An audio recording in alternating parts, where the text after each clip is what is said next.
شمشیر بے نیام حضرت خالد بن ولید part number 164 اپنا اسلامک اسٹوڈیو۔ ناظرین، رومی سالار مہان کی پکار پر ابو عبیدہ آگے گئے۔ ان کے ساتھ ایک ترجمان تھا۔ اے سالار، مہان نے بارعب لہجے میں پوچھا، کیا تو امن و امان سے یہاں سے چلے جانا چاہتا ہے؟ ہم امن و امان چاہتے ہیں، ابو عبیدہ نے کہا، لیکن جانا نہیں چاہتے۔ شہنشاہ ہرکل کے حکم کی تعمیل لازمی ہے، مہان نے کہا۔ اسی کے حکم سے میں تیرے پاس آیا ہوں، لیکن میرے رومی دوست، ابو عبیدہ نے کہا، ہم پر صرف اللہ کے حکم کی تعمیل لازمی ہے۔ شہنشاہ ہرکل تمہیں ایک موقع دے رہے ہیں، مہان نے کہا۔ اپنی اس ذرا سی فوج سے میری فوج کے ساتھ ٹکر لینے سے باز آ جاؤ۔ میں اپنے ایک سالار کو صلح کی بات چیت کے لیے بھیج رہا ہوں، اور وہ چلا گیا۔ ناظرین، رومی فوج کا جو سالار صلح کی بات چیت کرنے آیا وہ گریگری تھا۔ ابو عبیدہ نے اس کا استقبال کیا۔ میں شہنشاہ ہرکل کی طرف سے صلح کی پیشکش لے کر آیا ہوں، گریگری نے کہا۔ اگر تم واپس چلے جاؤ اور پھر کبھی ادھر نہ آنے کا معاہدہ کر لو تو ہمارے شہروں اور قصبوں سے جو مال غنیمت وغیرہ اٹھایا ہے وہ اپنے ساتھ لے جا سکتے ہو۔ ہمارا لشکر دیکھ لو اور اپنی تعداد دیکھ لو۔ اگر یہ لڑائی میری ذاتی ہوتی تو میں تمہاری پیشکش قبول کر لیتا۔ ابو عبیدہ نے کہا، میں شہنشاہ نہیں، شہنشاہ اللہ ہے اور ہم اسی کے حکم پر آئے ہیں، ہم کوئی پیشکش قبول نہیں کر سکتے۔ ناظرین، گریگری چلا گیا۔ ہرکل نے اپنے فرمان میں لکھا تھا کہ صلح کا ذریعہ استعمال کرو۔ ناظرین، اس کے حکم کے مطابق مہان نے ایک اور سالار جبلہ بن الایہم کو بھیجا۔ کیا تمہاری فوج کے تمام سالار باری باری صلح کا پیغام لے کر آئیں گے؟ ابو عبیدہ نے پوچھا۔ کوئی میرے انکار کو اقرار میں بدل سکتا ہے؟ صلح کا پیغام لانے والا میں آخری سالار ہوں، جبلہ نے کہا۔ میں اس لیے آیا ہوں کہ میں بھی عربی ہوں، مگر ہوں تو میں عیسائی، لیکن میرے دل میں اپنے وطن کے لوگوں کی محبت ہے۔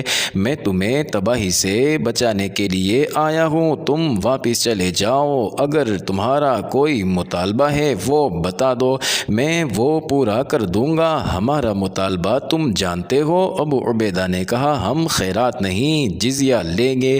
اے عربی سالار، جبلہ نے حیران ہو کر پوچھا، کیا 40,000 کی فوج 4 گنا طاقتور لشکر سے جزیہ وصول کر سکتی ہے؟ ناظرین، ابو عبیدہ نے شہادت کی انگلی آسمان کی طرف کی اور ان کے ہونٹوں پر تبسم آ گیا۔ انہوں نے رومیوں کی ہر پیشکش ٹھکرا دی اور صلح سے انکار کر دیا۔ ناظرین، جولائی سن 636 سن عیسوی جمادی الاخر سن 15 ہجری کا تیسرا ہفتہ شروع ہو چکا تھا۔ ناظرین، جبلہ بن الایہم نے اپنے سالار اعلیٰ مہان کو جا کر بتایا کہ مسلمان کسی قیمت پر، کسی شرط پر صلح کے لیے تیار نہیں ہیں۔ ہم شہنشاہ ہرکل کے حکم کی تعمیل کر چکے ہیں۔ مہان نے کہا، میں نے اپنے ذرائع استعمال کر لیے ہیں، جبلہ اب وہ طریقہ اختیار کرو جو شہنشاہ ہرکل کو پسند نہیں تھا۔ ان بدقسمت اور کم عقل مسلمانوں پر حملہ کر دو، اس سے انہیں ہماری طاقت کا اندازہ ہو جائے گا اور ہم یہ دیکھ لیں گے کہ ان میں کتنا دم خم ہے اور ان کے انداز کیا ہے۔ ناظرین، رومی لشکر کا پڑاؤ کئی میل دور تھا۔ جبلہ اپنے دستوں کو لے کر مسلمانوں کے سامنے آیا۔ ناظرین، اس کے دستوں کو رومی فوج کے ہتھیار دیے گئے تھے جو بہتر قسم کے تھے۔ ان دستوں میں عربی عیسائی تھے۔ وہ جب آئے تو مسلمان لڑائی کے لیے تیار ہو چکے تھے۔ ناظرین، جبلہ نے آتے ہی حملہ نہ کیا۔ وہ مسلمانوں کے محاذ کو دیکھ کر حملہ کرنا چاہتا تھا، آخر اس نے حلہ بولنے کا حکم دے دیا۔ وہ ابھی مسلمانوں کی اگلی صف تک پہنچا بھی نہ تھا کہ اس کے دستوں کے دونوں پہلوؤں پر حملہ ہو گیا۔ ناظرین، حملہ کرنے والا مسلمان سواروں کا دستہ تھا جس کی کمان خالد کر رہے تھے۔ گھوم پھر کر لڑنے والے اس دستے نے اپنا مخصوص انداز اختیار کیا۔ جبلہ کی ترتیب گڈمڈ ہو گئی، اس پر سامنے سے بھی حملہ ہوا۔ عیسائی بوکھلا گئے، انہیں اپنے پہلوؤں پر حملے کی توقع نہیں تھی۔ مسلمان سواروں نے انہیں بکھیر دیا۔ ناظرین، عیسائی اب بھاگنے کے سوا کچھ نہیں کر سکتے تھے وہ بہت سی لاشیں اور بے انداز زخمی پیچھے پھینک کر پسپا ہو گئے۔ ناظرین، مورخ لکھتے ہیں کہ مہان نے مسلمانوں کو لڑتے بھی دیکھا اور جس تیزی سے مسلمان سواروں نے جبلہ کے دستوں پر حملہ کیا تھا وہ بھی دیکھا، اور وہ سمجھ گیا کہ مسلمانوں سے لڑنا بہت مشکل ہے اور اس کے لیے مزید تیاری کی ضرورت ہے۔ ناظرین، مہان نے حملے کے لیے کوئی اور دستہ نہ بھیجا۔ مہان کو توقع تھی کہ مسلمان جوابی حملہ کریں گے، لیکن نفری کی کمی مسلمانوں کی مجبوری تھی۔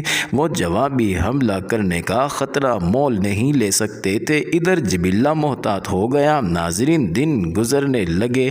دونوں طرف کی فوجوں نے ایک دوسرے پر نظر رکھنے کے لیے اپنے اپنے آدمی مقرر کر دیے۔ ناظرین، یہ وقفہ مسلمانوں کے لیے فائدہ مند رہا۔ انہیں مدینہ سے 6000 افراد کی کمک مل گئی۔ ناظرین، یہ 6000 افراد یمنی تھے اور تازہ دم تھے۔ ان سے مسلمانوں کے محاذ کو کچھ تقویت مل گئی۔ مسلمانوں کی فوج کی تفصیل کچھ اس طرح تھی کہ اس کی کل تعداد 40,000 تھی۔ ناظرین، ان میں 1000 رسول کریم صلی اللہ علیہ وآلہ وسلم کے صحابہ کرام تھے۔ 1000 میں 100 وہ مجاہدین بھی شامل تھے جو بدر کی لڑائی لڑے تھے۔ اس نفری میں رسول کریم صلی اللہ علیہ وسلم کے پھوپھی زاد بھائی زبیر بھی شریک تھے، اور اس نفری میں پہلی جنگوں کے 2 مشہور شخصیتیں بھی شامل تھیں۔ ناظرین، ابی سفیان اور ان کی بیوی ہند۔ ابی سفیان کے بیٹے یزید پہلے ہی 40,000 کی اس فوج میں شامل تھے اور سالار تھے۔ ناظرین، 1 مہینہ گزر گیا تو دشمن نے دیکھا کہ اس کا لشکر لڑنے کے لیے تیار ہو گیا ہے اور مسلمانوں کی نفری میں بھی کوئی اضافہ نہیں ہوا، تو اس نے مزید انتظار مناسب نہ سمجھا، لیکن ایک بار پھر صلح کی کوشش کو ضروری سمجھا۔ اس نے اپنا ایک ایلچی مسلمانوں کے محاذ کو اس پیغام کے ساتھ بھیجا کہ سالار اعلیٰ بات چیت کے لیے آئیں۔ ابو سلیمان ابو عبیدہ نے خالد سے کہا، کیا اب یہ بہتر نہیں ہوگا کہ اس شخص کے ساتھ تو بات کرے؟ وہ ہمیں اپنی طاقت سے ڈرا کر صلح حاصل کرنا چاہتا ہے، مجھے ہی جانا چاہیے۔ امین الامت خالد نے کہا، اس کے ساتھ میں ہی بات کروں گا۔ ناظرین، خالد گھوڑے پر سوار ہوئے اور ایڑ لگا دی۔ مہان نظر نہیں آ رہا تھا۔ خالد کے ساتھ چند ایک محافظ تھے، وہ رومیوں کے محاذ تک چلے گئے۔ ناظرین، مہان نے ان کا استقبال کیا اور انہیں اپنے خیمے میں لے گیا۔ ناظرین، خیمے میں محسوس ہی نہیں ہوتا تھا کہ یہ میدان جنگ ہے، یہ شاہانہ کمرہ تھا۔ میں مہان ہوں، مہان نے اپنا تعارف کرایا، رومی افواج کا سالار اعلیٰ۔ میں کچھ بھی نہیں ہوں، خالد نے کہا، میرا نام خالد بن ولید ہے، تم سب کچھ ہو ابن ولید۔ مہان نے کہا، جہاں تک تم نہیں پہنچ سکے وہاں تک تمہارا نام پہنچ گیا ہے۔ میرا خیال ہے کہ تم جتنے قابل اور جرت مند سالار ہو اتنے ہی دانشمند انسان بھی ہوگے۔ کیا تم پسند کرو گے کہ تمہاری 40,000 فوج میرے اس لشکر کے ہاتھوں ماری جائے جو بڑی دور دور تک پھیلی ہوئی چٹانوں کی مانند ہے؟ دانشمند آدمی چٹانوں سے نہیں ٹکرایا کرتے۔ بہت اچھے الفاظ ہیں، خالد نے کہا، میں ان الفاظ کی قدر کرتا ہوں، لیکن ہم وہ دانشمند ہیں جو باطل کی چٹانوں سے ڈرا نہیں کرتے۔ تم نے مجھے یہاں تک آنے کا موقع اس لیے دیا ہے کہ میں تمہارا لشکر دیکھ کر ڈر جاؤں۔ ابن ولید، مہان نے کہا، کیا تجھے اپنے سپاہیوں کے بیوی بچوں کا بھی کوئی خیال نہیں جو تمہارے لشکر کے ساتھ ہیں؟ کیا تم نے سوچا نہیں کہ اگر تم سب مارے گئے تو یہ بیویاں بچے ہماری ملکیت ہوں گے؟ مہان، خالد نے مسکراتے ہوئے کہا، ہم سب کچھ سوچ چکے ہیں، صلح نہیں ہوگی۔ ابن ولید، مہان نے کہا، کیا تم یہ بھی نہیں سمجھ رہے کہ میں تم پر رحم کر رہا ہوں؟ میں تمہیں، تمہارے سارے لشکر کو اور تمہارے خلیفہ کو بھی اتنی رقم پیش کروں گا جو تم سب کو حیران کر دے گی۔ رحم کرنے والا صرف اللہ ہے جس کے قبضے میں میری اور تیری جان ہے۔ خالد نے کہا، ہم اسی کی عبادت کرتے ہیں اور اسی سے مدد اور رحم مانگتے ہیں۔